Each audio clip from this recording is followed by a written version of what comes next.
Hi hello అండి. అందరూ ఎలా ఉన్నారండి? బాగున్నారా? నేను ఈరోజు మష్రూమ్స్ ఫ్రై చేశానండి. మష్రూమ్స్ ఫ్రై ఎంత టేస్ట్గా వచ్చినాయో, ఎంత కమ్మగా వచ్చినాయండి. అసలు ఎప్పుడు మష్రూమ్ తెచ్చుకున్న కర్రీ చేసుకున్న కంటే ఇలా ఫ్రై చేసుకుంటే చాలా టేస్ట్గా ఉంటాయండి. నేను మష్రూమ్స్ ఫ్రై ఎలా చేశానో ఒకసారి చూడండి. మష్రూమ్స్ తీసుకొచ్చి నీట్గా ఒక ప్యాకెట్ తెచ్చానండి. నీట్గా క్లీన్ చేసుకోవాలా. క్లీన్ చేసుకొని ఇలా సన్నగా కట్ చేసుకోవాలండి.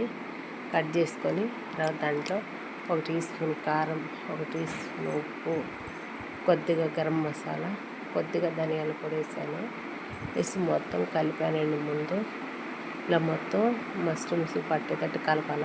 తర్వాత బియ్యం పిండి కొద్దిగా వేసాను. తర్వాత కొంచెం కార్న్ఫ్లవర్ కూడా వేసానంటే అది వీడియో తీయలేదు. కలిపేసుకొని కొంచెం కస్తూరి మేతి వేసాను. కస్తూరి మేతి వేసి దాంట్లో వచ్చిన నీళ్ళతోనే కలపాలండి, ఎక్స్ట్రా నీళ్ళు వేయకూడదు. తర్వాత వచ్చేసి బాండి స్టవ్ మీద పెట్టేసి నూనె పోసి ఒక్కోటి పలుచగా వేసుకోవాలండి.